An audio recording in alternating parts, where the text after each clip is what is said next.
Bonsoir. Je m'appelle Josée Martel et au nom de la Fédération des parents francophones de Colombie-Britannique, je vous souhaite la bienvenue à ce webinaire avec notre invitée, Brigitte McRae. Bonjour, bonsoir. Merci d'être avec nous ce soir, Brigitte. Mon plaisir.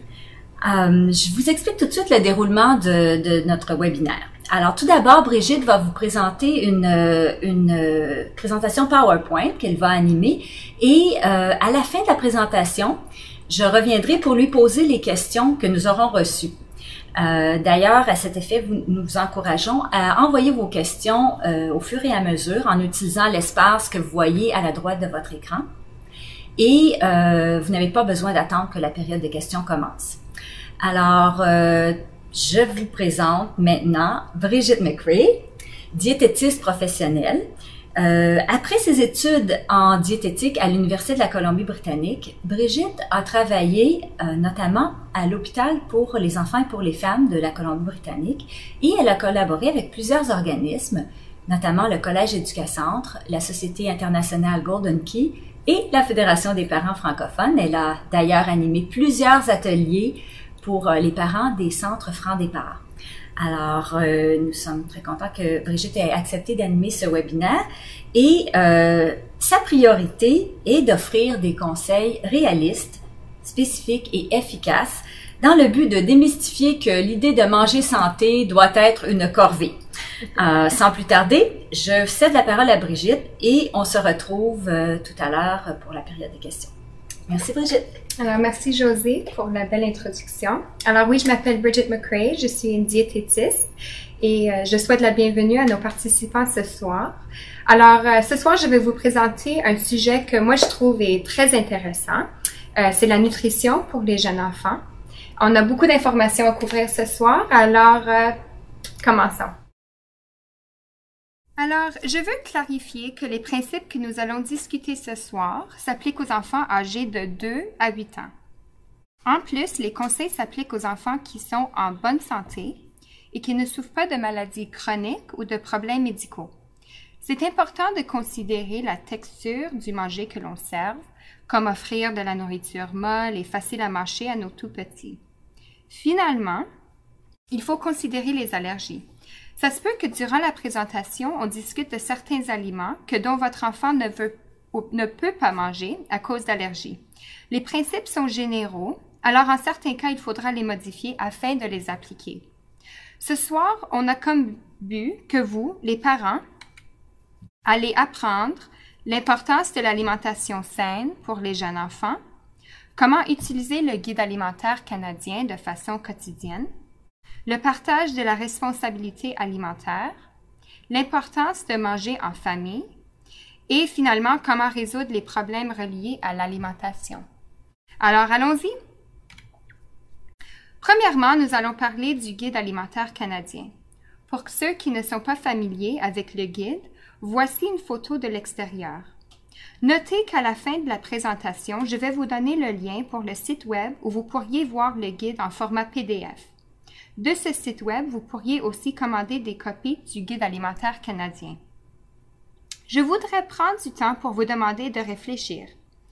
Alors, pourquoi est-ce que le guide alimentaire est façonné après un arc-en-ciel?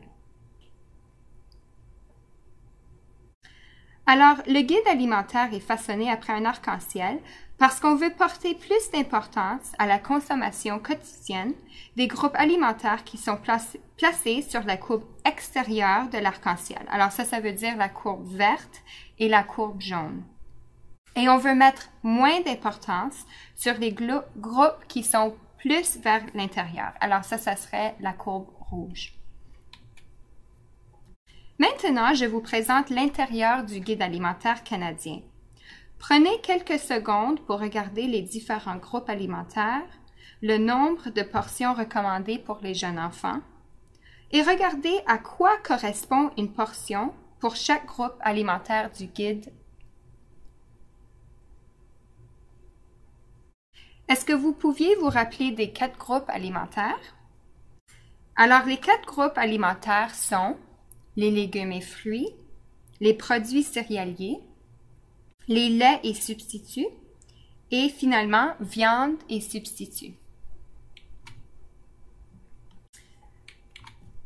Le but du Guide alimentaire canadien est de nous renseigner que les jeunes enfants qui mangent les bonnes quantités et les bons types d'aliments peuvent obtenir les éléments nutritifs dont ils ont besoin pour grandir et développer. Afin d'arriver à ce but, il faut se fier à quelques renseignements. Premièrement, il faut réaliser que les enfants ont un petit estomac, beaucoup plus petit que celle d'un adulte. Pour cette raison, on peut donc diviser les portions du guide alimentaire en plus petites quantités pour les servir au cours d'une même journée. Comme exemple, selon le guide, un enfant de 4 à 8 ans devrait manger une portion de viande et substituts par jour. Pour que cela soit possible, c'est parfaitement correct de donner un œuf au repas du midi et environ 2/3 de tasses de légumineuses cuites au dîner. Ensemble, ça fait une portion de viande et substituts durant la journée. Parce que les enfants deviennent rassasiés facilement, il est recommandé de servir les repas et les collations toutes les 2 à 3 heures. Il est important d'apprécier que les enfants aient besoin d'une routine. Entre les repas et les collations, il est suggéré d'offrir de l'eau et non du jus ou de lait. Pour les enfants qui boivent trop de lait ou de jus, il y a une grosse probabilité que l'enfant n'ait plus d'appétit pour les repas ou les collations. Finalement, il est important de chercher à inclure les 4 groupes alimentaires pendant les repas et pour les collations, inclure 2 groupes alimentaires. Maintenant, on va regarder chaque groupe du Guide alimentaire canadien en plus de détails. Alors, nous voici à notre premier groupe alimentaire, les légumes et fruits. Ce groupe alimentaire, si vous vous rappelez, correspond à la courbe verte de l'arc-en-ciel. Cela veut dire que c'est le groupe dont un jeune enfant devrait manger le plus de portions par jour. Pour un enfant de 2 à 3 ans, il est recommandé qu'il consomme 4 portions par jour et pour un enfant de 4 à 8 ans, 5 portions par jour. Cela semble comme beaucoup, oui, c'est vrai, mais c'est possible quand on sait à quoi correspond une portion. Ce n'est pas si impossible, je vous le promets.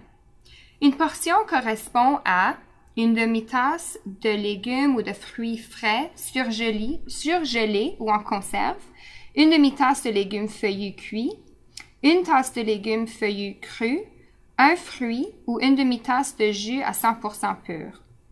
Et pour vous aider à visualiser, une demi-tasse correspond à peu près au même montant qu'une demi de balle de tennis. Il est important d'offrir au moins un légume vert foncé et un légume orangé chaque jour, parce que ces aliments sont une bonne source de vitamine A. Il est aussi important d'offrir des légumes et des fruits préparés avec peu de matière grasse, de sucre ou de sel. Cela veut dire que les patates frites ne seraient pas quelque chose qu'on voudrait servir chaque jour à notre jeune enfant. Finalement, il est recommandé de consommer des légumes et des fruits de préférence au jus. Ceci est parce que le jus manque de fibres et l'enfant qui boit du jus boit en effet de l'eau sucrée avec un peu de vitamines. Le prochain groupe alimentaire que nous allons explorer ensemble est le groupe de produits céréaliers. Ce groupe alimentaire correspond à la courbe jaune dans l'arc-en-ciel. Le guide alimentaire suggère qu'un enfant de 2 à 3 ans consomme 3 portions par jour et qu'un enfant de 4 à 8 ans mange 4 portions par jour. Alors, une portion, ça correspond à une tranche de pain, un demi-bagel, une demi-tasse de riz, 3/4 de tasse de céréales chaudes. La majorité des parents n'ont pas beaucoup de difficultés à voir leur enfant manger les portions recommandées par le Guide alimentaire canadien. Même si cela est le cas, il y a quelques conseils à se fier quand on choisit les aliments pour servir nos jeunes enfants.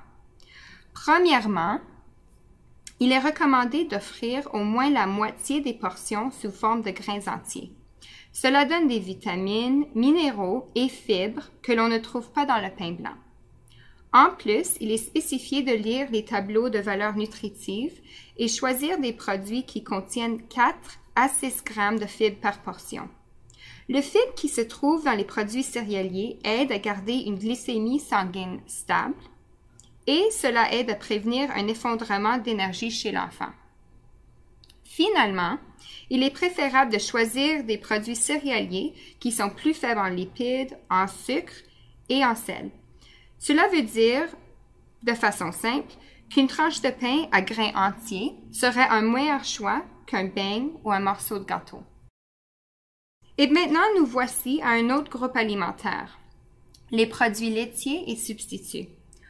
Pour les enfants de 2 à 8 ans, il est recommandé de consommer 2 portions par jour. Alors, une portion correspond à une tasse de lait ou de boisson de soya enrichie, une demi-tasse de lait en conserve évaporée, 3/4 de tasse de yogourt ou 50 g de fromage. Ce groupe alimentaire est très important pour un jeune enfant parce que les produits laitiers et substituts fournissent du calcium et de la vitamine D. La vitamine D et le calcium sont très importants pour un enfant afin d'aider à construire et maintenir des os forts et résilients. Il est recommandé d'offrir du lait écrémé 1% ou 2%. Il est aussi important de choisir des substituts de lait qui sont faibles en matière grasse et fortifiés avec la vitamine D et le calcium. Mais il est important de reconnaître que pour les enfants de moins de 2 ans, il est fortement découragé de limiter la consommation de gras parce que cela est important pour le développement du cerveau. Maintenant, nous sommes rendus au dernier groupe alimentaire, les viandes et substituts. Pour les enfants de 2 à 8 ans, il est recommandé qu'ils mangent 1 portion par jour. Alors, 1 portion, ça correspond à une demi-tasse de volaille, 3/4 de tasse de légumineuses cuites ou de tofu, 2 œufs, 2 cuillerées à table de beurre d'arachide ou de noix, ou 1/4 de tasse de noix ou de grains. Beaucoup de parents admettent que leurs enfants ont besoin de beaucoup d'encouragement afin de manger de la viande. Ceci n'est pas inattendu. Beaucoup d'enfants y ont de la difficulté avec la texture de la viande, alors spécialement le beefsteak et le rôti de bœuf. Et il y a des enfants qui n'aiment pas le goût de la viande rouge. Il y a beaucoup de suggestions qui sont offertes dans le Guide alimentaire canadien. Premièrement, offrez souvent des substituts de la viande, comme des légumineuses ou du tofu. Cela aide à s'assurer que votre enfant a l'opportunité de manger une variété d'aliments. Aussi, les légumineuses sont faibles en gras et hauts en fibres. Il est suggéré d'offrir au moins 2 portions de poisson à faible teneur en mercure. Alors ça serait quelque chose comme le saumon. Chaque semaine. Le poisson offre des acides gras oméga 3 qui peuvent supporter le développement du cerveau et de la vision. Choisissez des viandes maigres et des substituts préparés avec peu ou pas de matière grasse ou de sel. Et c'est important de se rappeler que vous pouviez répartir 1 portion de viande sur 2 repas. En plus que de donner des avis sur les groupes alimentaires, le guide offre des conseils pertinents sur les boissons. Il est important à reconnaître que de boire trop de jus, de lait ou d'autres boissons peuvent diminuer l'appétit de votre enfant. Cet effet peut contribuer au développement de l'anémie, ce qui est un manque de fer, la malnutrition et la constipation. Si votre enfant veut absolument du jus, il est important de choisir des jus de fruits à 100% purs et non un cocktail ou un breuvage de fruits, et de le limiter à 1 demi-tasse par jour. La meilleure boisson pour étancher la soif, c'est l'eau. Mais c'est définitivement acceptable d'offrir du lait à 2% ou moins au temps des repas ou des collations. Et cela compterait comme une portion de lait et substitut. Dans le guide alimentaire canadien, il y a aussi des renseignements qui se portent au choix d'huile et autres matières grasses. Le guide suggère de choisir des lipides insaturés chaque jour. Un bon conseil pour facilement identifier les gras insaturés est qu'ils sont liquides à une température ambiante. Limitez le beurre, la margarine dure et le sein doux et les lipides trans. Pour pouvoir identifier les produits qui contiennent moins de lipides saturés et trans, il faut lire le tableau de valeurs nutritives. Notre discussion sur le guide alimentaire canadien est maintenant terminée. J'espère que vous reconnaissiez que le guide alimentaire canadien offre beaucoup de conseils importants qui se portent à la nutrition pour les jeunes enfants.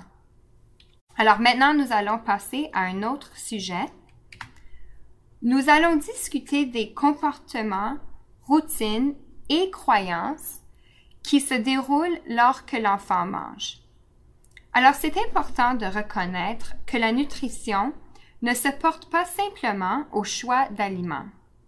Adresser certains comportements clés se portant à la nutrition est très important afin de s'assurer que notre jeune enfant développe des bonnes habitudes qui supportent une alimentation saine. Cela a été prouvé que l'une des plus importantes influences pour atteindre une bonne alimentation chez nos jeunes enfants, c'est de manger ensemble comme famille. Il y a beaucoup d'avantages pour l'enfant quand une famille mange ensemble. Ils sont une meilleure nutrition, une meilleure poids santé, de la meilleure communication et une meilleure performance académique. Durant les repas, il est recommandé de manger tout ensemble ou faites en sorte qu'au moins un adulte s'assoie pour manger et parler avec l'enfant. Réduisez le montant de distraction. Éteignez la télévision et rangez les jouets. Prenez le temps de parler de sujets plaisants et non pas des sujets désagréables. Les enfants prennent souvent plus de temps pour manger que les adultes. Ne les hâtez pas. Mais, en général, un repas ne devrait pas durer plus que 30 minutes. Les enfants qui sont rassasiés peuvent quitter la table pendant que le reste de la famille finit de manger, mais s'ils quittent, il faut qu'ils respectent que les autres membres de la famille mangent et une fois que l'enfant quitte la table, il ne peut pas retourner pour manger. Ça, c'est très important. Alors, nous allons aussi prendre le temps pour adresser le défi des repas. Beaucoup de parents avouent que le temps de repas peut vraiment être désagréable pour le ou les parents et les jeunes enfants. Alors, nous allons réviser ensemble quelques scénarios typiques qui se présentent lors du temps des repas et nous allons discuter des stratégies pour rectifier la situation. Avant d'aller plus loin, je veux aussi prendre du temps pour parler d'un principe que tous les parents devraient apprendre. C'est le partage de la responsabilité alimentaire. Alors, cette idée de pensée qui a été développée par une diététiste, Ellen Satter, indique que les parents décident quelle nourriture est servie et quand la nourriture est servie. Les enfants décident de manger ou non. Il est important de ne pas forcer votre enfant à manger. Votre enfant peut aussi décider quelle quantité il ou elle veut manger. Ne forcez pas votre enfant à finir son assiette. Alors, selon ce principe, le parent est responsable pour servir une variété de nourriture de santé à des temps précisés et l'enfant décide s'il veut manger ou non et s'il va manger, il va décider en quelle quantité. Alors voici le premier scénario. Votre enfant refuse de manger. Prenez quelques secondes pour penser à ce que vous feriez en considérant le partage de la responsabilité alimentaire. Alors, selon le partage de la responsabilité alimentaire, une fois que l'enfant insiste qu'il ne veut pas manger le repas, il est recommandé que le parent retire la nourriture non touchée de la table sans faire de commentaires. Il est très important dans ce type de scénario de ne pas forcer votre enfant à manger. Mais, disons que 15 minutes qu'après que le repas est fini, votre enfant demande une collation. C'est à vous, en tant que parent, d'affirmer que le temps de collation n'est pas pour 2 heures. Durant la collation, votre enfant pourrait manger autant qu'il ou qu'elle veut, mais jusqu'à ce que ce soit le temps de collation, votre enfant peut seulement avoir de l'eau.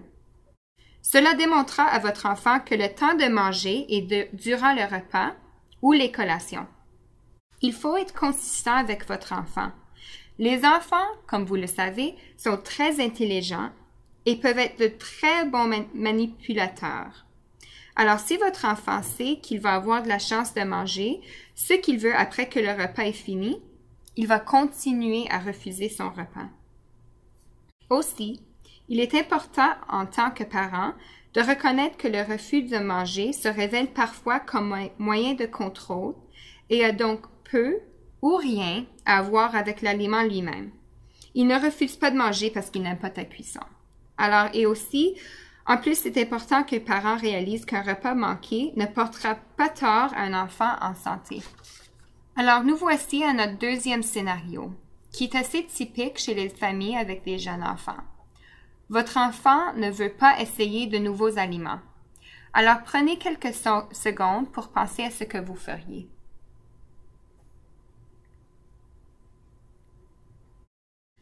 Alors, même si votre enfant refuse de manger certains aliments, il est important de continuer à offrir de nouveaux aliments et les aliments qui ont été refusés dans le passé. Un enfant peut refuser un aliment plus que 15 fois avant qu'il accepte. Alors, ne soyez pas découragés. Les enfants ont souvent besoin de voir et de toucher les aliments de nombreuses fois avant qu'ils l'essayent. Alors, si votre enfant met le nouveau aliment dans sa bouche et le retire, cela compte comme un succès. La patience est clé dans cette situation.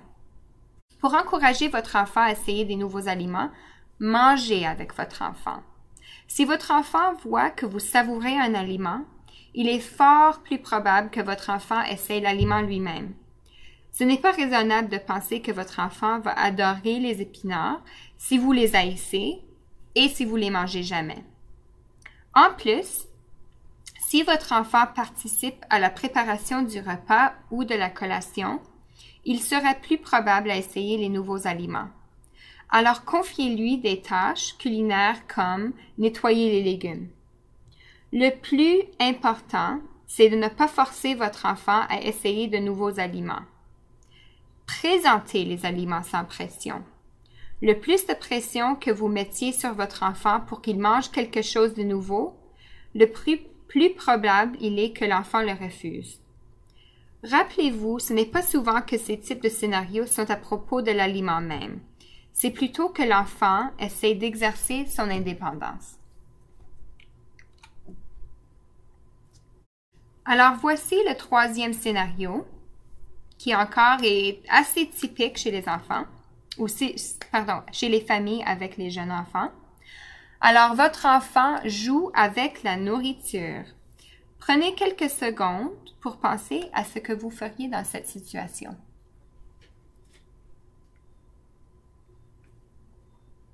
Alors, c'est important de reconnaître que les enfants apprennent en touchant. Donnez-leur le temps d'explorer leur nourriture.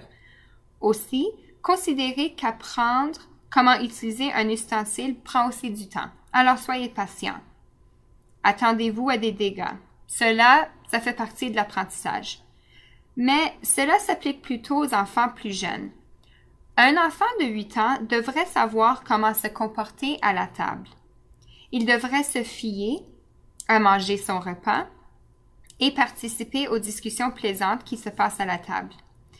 Il est important qu'un jeune enfant sait que d'être à la table avec la famille est un privilège et non un droit. Voici le quatrième scénario qui est assez typique chez les familles, encore une fois, avec des jeunes enfants. Alors, votre enfant ne veut pas manger des légumes. Et encore une fois, je vous invite à prendre quelques secondes pour penser à ce scénario et à comment vous réagirez.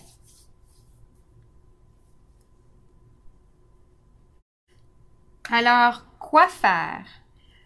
Continuez à offrir des légumes, mais soyez conscient de ne pas offrir juste des légumes inconnus ou juste des légumes détestés. Offrez votre enfant un repas compris principalement de légumes et aliments qui sont favorisés.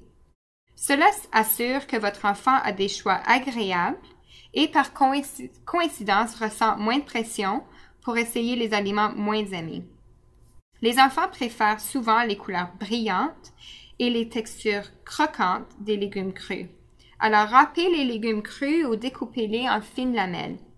Et n'hésitez pas d'offrir des fruits, puisque ceux-ci fournissent des éléments nutritifs similaires à ceux trouvés dans les légumes. Maintenant, nous voici à un autre scénario.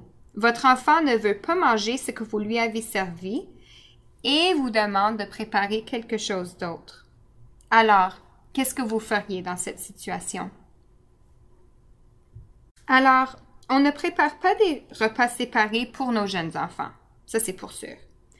Oui, il faut être conscient de donner les textures appropriées pour les jeunes enfants et il faut se fier aux allergies. Mais à part de ça, les jeunes enfants peuvent et devraient manger le même repas que le restant de la famille. Oui, il faut être juste et servir au moins un aliment que votre enfant aime manger à chaque repas. Mais si votre enfant ne veut pas manger le repas qui lui a été préparé et le temps du repas est terminé, en tant que parent, vous étiez renseigné de retirer la nourriture non touchée sans faire de commentaires et d'offrir une collation 2 heures plus tard. Alors, quoi faire si vous avez préparé un bon dîner compris des poitrines de poulet, de carottes, de feuilles vertes, de riz brun, servi avec un verre de lait, mais votre enfant demande du spaghetti? Dites à votre enfant que le dîner est déjà préparé pour le soir et que vous pourriez peut-être avoir du spaghetti un autre soir. En plus, comme bonus, votre enfant pourrait même aider à la préparation du spaghetti. Ce n'est pas que l'on veut que le parent soit un dictateur, c'est bien de considérer ce que l'enfant aime et de l'inclure de temps en temps. Mais il est important que le parent décide le quoi et le quand pour ce qui se porte à l'alimentation. Alors, on se rappelle de le partage de la responsabilité alimentaire d'Ellen Satter. Alors maintenant, nous voici à notre dernier scénario qui représente le défi du repas. Alors, disons que votre enfant ne mange pas son repas, mais maintenant, il veut du dessert. Alors, prenez du temps pour penser ce que vous feriez dans cette situation.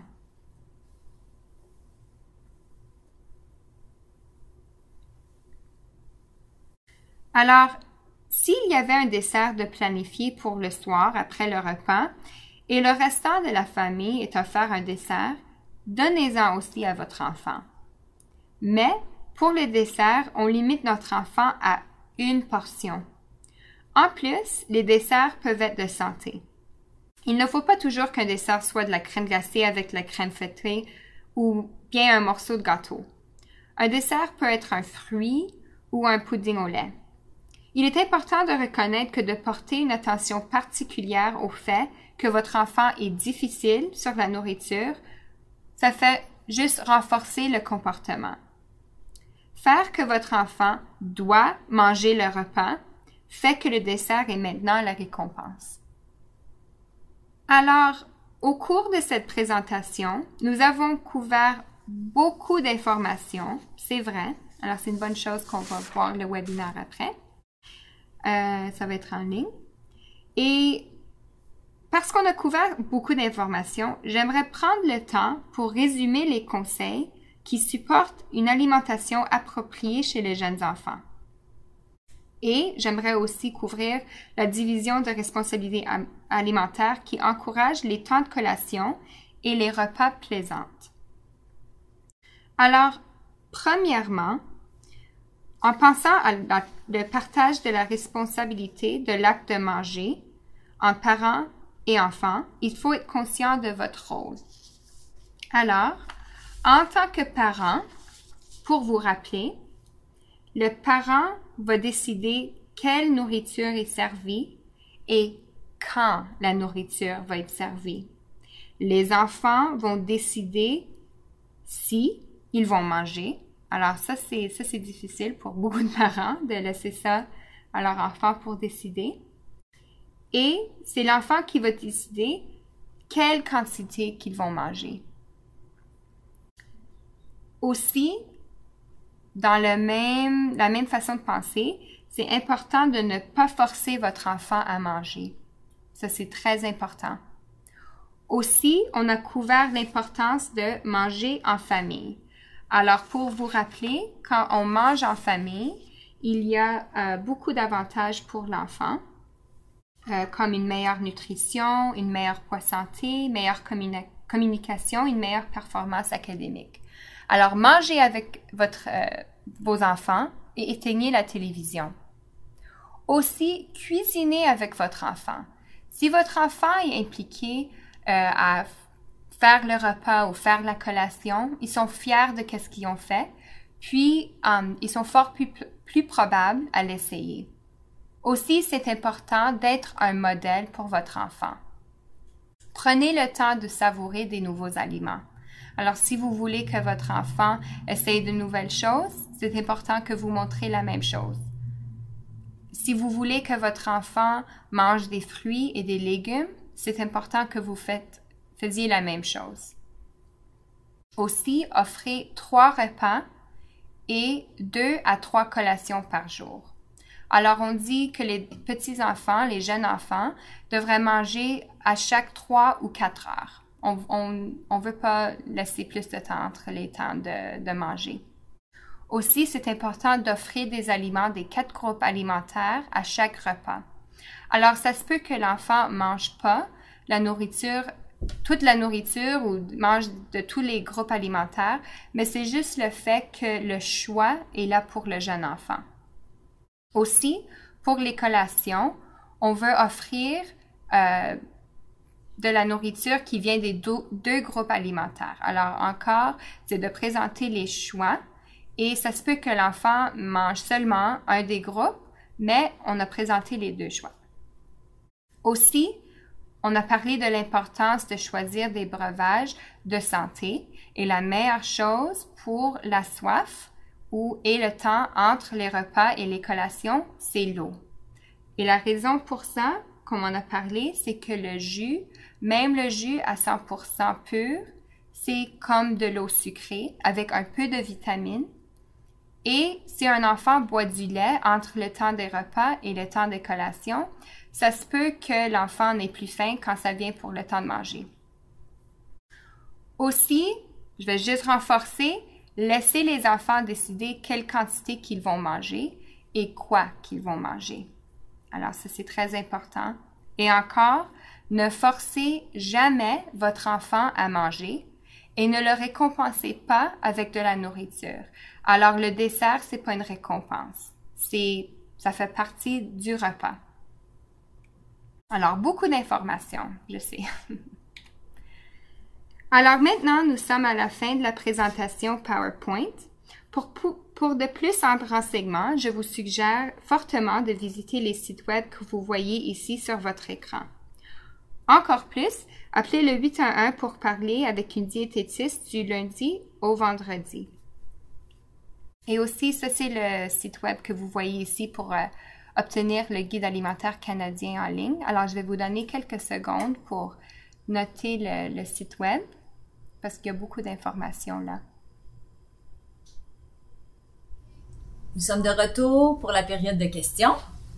Alors, on a reçu plusieurs questions, Brigitte. Parfait. Oui. Alors, voici, je commence tout de suite avec la première. Pourquoi ne pas offrir du lait en collation? Qu'est-ce qui correspond à trop de lait pour un enfant de 16 mois? OK. Alors, ça, c'est une bonne question. Alors, il faut faire la distinction. On peut offrir du lait avec une collation. Ça compte comme un groupe alimentaire. C'est de ne pas offrir le lait entre les temps de collation et les temps de repas. La raison pour ça, c'est parce que si on donne du lait pendant toute la journée, l'enfant va plus avoir d'appétit, puis va pas manger de la nourriture et ça peut causer la constipation, puis l'anémie, ce qui est un manque de fer et la malnutrition. Alors, c'est correct avec la collation, okay. Mais entre l'eau, c'est mieux. Oui. Puis, pour un enfant moins de 16 mois, il n'y a pas de recommandation selon le guide alimentaire pour combien de lait ou de portions de produits laitiers substituts qui est recommandé. Okay. Mais on dit qu'un enfant ne devrait pas avoir plus que 2 tasses de lait chaque jour. Alors, un enfant de 16 mois ou généralement? Généralement. Puis même pour un enfant de 16 mois, ça se peut que 2 tasses soient trop. Okay. Parce que la plupart des enfants, on n'introduit pas le lait jusqu'à temps qu'il ait 12 mois. OK. Alors, ça se peut que peut-être une tasse, mais 2 serait le gros max qu'on voudrait offrir. OK. Merci. Prochaine question. Comment faire manger ou consommer de l'huile et autres matières grasses aux enfants, aux jeunes enfants? Sous quelle forme? Ça, c'est une bonne question. Alors, juste de la même façon qu'on mangerait les huiles ou les matières grasses. Alors, une vinaigrette ou quelque chose pour les carottes, comme une sauce pour les carottes ou les légumes ou... Comme une trempette? Oui, comme une trempette de mayonnaise, ça serait correct, ou du hummus, ou de la crème sûre, ou du yogourt. C'est pas important de donner trop. On veut pas que l'enfant y ait des aliments qui sont pleins de gras, puis plein de beurre, mais juste la même façon qu'on mangerait, c'est juste pas de le limiter, puis c'est d'être conscient des bons choix pour les enfants. Alors, l'huile d'olive, c'est facile à incorporer dans la cuisson, dans les marinades, les préparations, les sauces. On met un petit peu de beurre sur les toasts. Rien de trop compliqué. Oui, d'accord, c'est bien noté. OK. Est-ce une bonne idée de demander à un enfant ce qu'il aimerait manger, de le faire participer au choix de menu? Absolument, absolument. Et ça, c'est une bonne façon pour s'assurer que l'enfant va manger plus. Alors non, l'enfant ne décide pas tous les jours, pour chaque repas, pour chaque collation, ce qu'il veut manger. Mais définitivement, juste comme on a nos favoris, nos repas favoris, nos collations favoris, l'enfant, il va avoir son repas favori. Alors, si vendredi, il veut du spaghetti, c'est correct. Mais c'est juste que l'enfant peut pas décider chaque jour. Et définitivement, l'enfant peut pas décider ce qu'il veut une fois que le repas est déjà préparé. Oui, alors, ça, c'est important. Mais on veut inclure l'enfant, puis il faut respecter qu'il a le droit de faire des choix aussi. Donc, ça serait une bonne stratégie. Oui, définitivement. Excellent. Mon enfant aime seulement les légumes crus, jamais cuits. Est-ce correct de manger seulement des légumes crus tout le temps? Alors, il y a une différence entre les légumes crus et les légumes qui sont cuits. Et des fois, ça se peut que pour un aliment, le fer, l'enfant va obtenir plus de fer de l'aliment, ou pour les tomates, ça se peut qu'il y a moins de vitamine C dans les tomates qui sont cuites.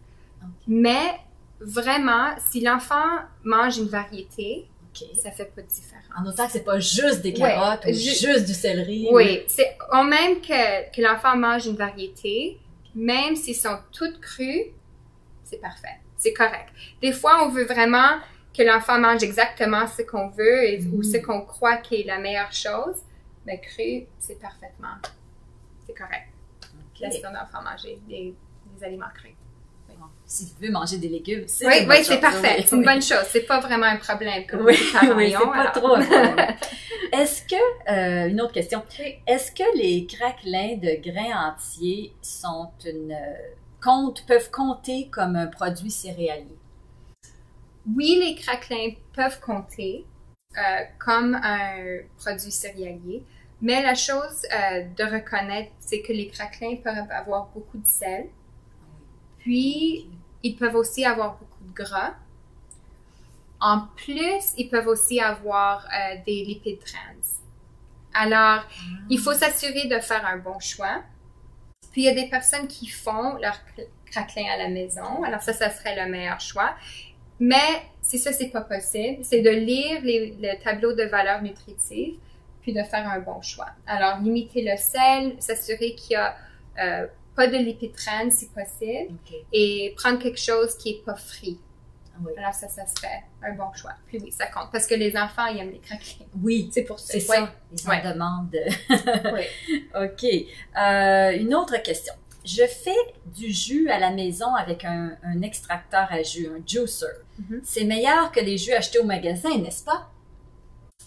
Alors, il y a beaucoup de parents qui me demandent cette question. Ah oui? Et oui, c'est un petit peu meilleur que les jus qu'on achète au magasin parce que il y a des juicers qui laissent plus de fibres aller dans le jus. Alors, l'enfant, il boit plus de fibres, alors un peu plus de vitamines et de minéraux, mais quand même, le fruit, ça, c'est mieux. Oui. Oui. Alors, j'encourage les enfants à manger le fruit puis avoir un verre d'eau, puis de quand même limiter le jus. Alors, une demi-tasse. C'est un petit peu mieux, mais ça veut pas dire que en avoir.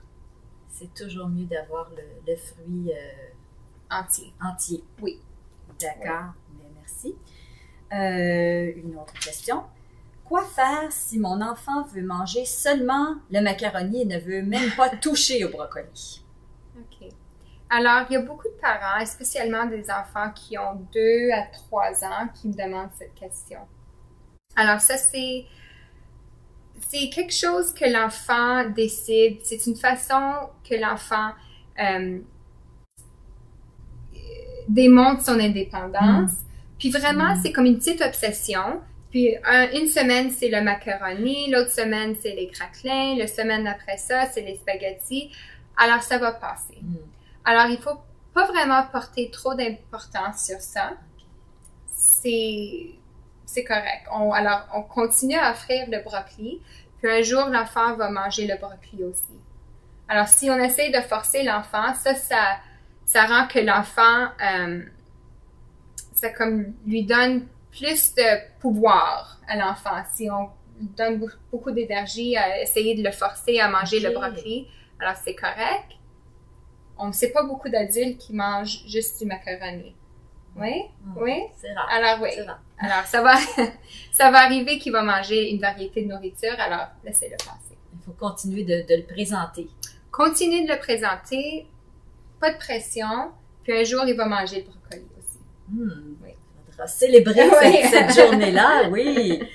Alors, une autre question. Quand ma fille ne veut pas manger le repas que j'ai préparé, mon conjoint dit qu'il faut lui donner autre chose qu'elle veut. Je ne suis pas d'accord. Qui a raison?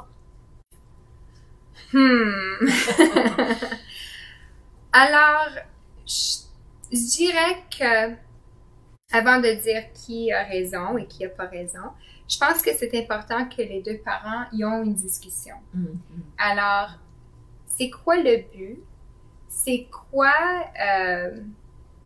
qu'est-ce qu'ils veulent que leur enfant mange? C'est quoi les comportements qu'ils veulent de leur enfant? Alors, s'ils veulent que leur enfant mange le repas et qu'ils veulent que le repas soit quelque chose de plaisant, il faut que les enfants voient que les parents sont en accord. Oui. Alors, ça, c'est la chose la plus importante.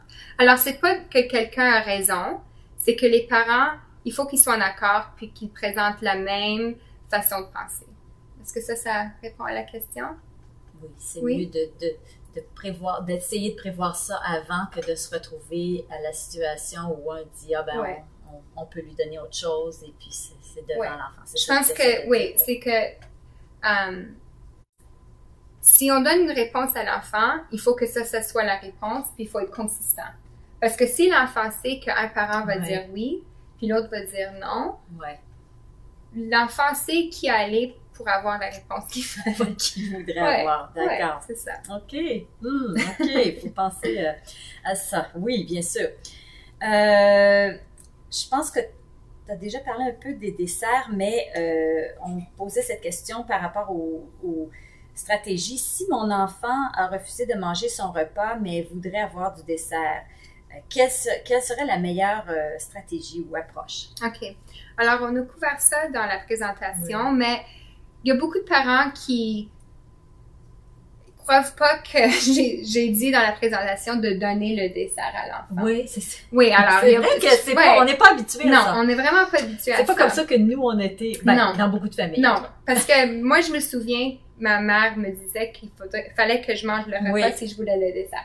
Ouais, alors, on sait tout ça. On est conditionné. Oui, on est conditionné. Alors, oui, c'est vrai, dans la présentation, j'ai dit que si votre enfant n'a pas mangé le repas, mais il y avait un dessert de planifié ce soir, après le repas, l'enfant peut avoir une portion.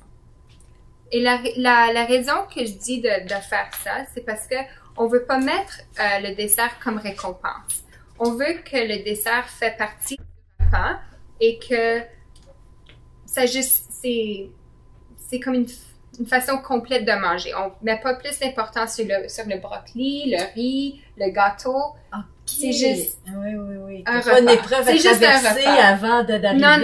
Non. C'est juste un repas. Alors, le dessert, c'est correct à le donner à l'enfant. C'est partie du repas. Oui, puis il faut pas toujours que le dessert, ça soit de la crème glacée ou du gâteau. Des fois, c'est des morceaux de melon ou d'orange ou un yogourt. Alors, pudding. Oui, c'est parfaitement correct. OK. On reste dans le sucré. On vient d'avoir une question. Vers quel âge peut-on servir des fruits séchés? Est-ce une bonne collation? Alors, les fruits séchés, il faut faire attention parce que les fruits séchés, c'est du sucre concentré. Alors, ça, c'est pas bon pour les dents. Puis, spécialement, c'est collant. C'est collant. Oui, c'est collant. Alors, ça colle dans les dents. Alors, ça peut aider à la formation ou contribuer à la formation des caries. Alors, il faut être cognizant de ça, conscient de ça, que ça peut former les caries, puis c'est du sucre. Puis aussi, il faut reconnaître que les raisins ou les figues, c'est difficile à mâcher. Alors, il y a des jeunes enfants qui vont avoir des problèmes avec ça. Oui, alors, peut-être ça se peut qu'ils l'avalent entier. Alors, on dirait de probablement pas commencer à donner des fruits sèches jusqu'à temps que l'enfant peut bien mâcher et puis prendre le temps. Ça serait vers quel âge? 4 ans. 4 ans, oui. Je dirais 4 ans, mais peut-être les petits raisins. Les petits raisins secs, là. Oui, ça, c'est plus facile. 2 ans, mais les choses qui sont plus gros, qui sont difficiles à mâcher, j'attendrais que l'enfant... C'est la mode dans les mélanges de fruits séchés, en tout cas. D'accord. Oui. Puis, aussi, c'est important de reconnaître que c'est une source concentrée d'énergie. Alors, c'est facile que l'enfant en mange trop. Alors, c'est quelque chose comme une collation qu'on donnerait ou quelque chose qu'on donnerait comme quelque chose de spécial. C'est pas tous les jours. Une petite quantité, j'imagine. Pas un grand bol. Un quart de tasse, ça serait assez. OK, d'accord. Bon, ben, Brigitte, voilà toutes les questions que nous avons reçues. Mais d'ailleurs, le temps a passé très vite. Alors, c'est bien. On a pris la période pour répondre à plusieurs questions. Et par contre, si les participants pensent à d'autres questions par la suite, nous vous invitons à nous les envoyer par courriel. Et puis, il nous fera plaisir de faire un suivi à vos questions. Parce que des fois, on pense à une question après l'événement, après l'activité. Et je vous mentionne aussi que peu après le webinaire, nous allons vous envoyer un courriel. Justement, vous aurez ainsi notre adresse courriel, mais on va vous envoyer un petit questionnaire et puis on apprécierait énormément si vous preniez 2 minutes de votre temps pour répondre aux quelques questions qu'il contient pour nous aider à toujours améliorer et ajouter et diversifier nos programmes et nos services. Et donc, merci beaucoup à l'avance de prendre ce temps-là. Et donc, il ne me reste plus qu'à remercier encore une fois Brigitte d'avoir été avec nous ce soir. C'était un plaisir. Et nous vous invitons à surveiller. Nous allons vous offrir certainement d'autres activités, d'autres webinaires sur des sujets qui touchent les parents. Alors, merci beaucoup d'avoir été avec nous ce soir et puis à la prochaine, j'espère. Au revoir. Au revoir.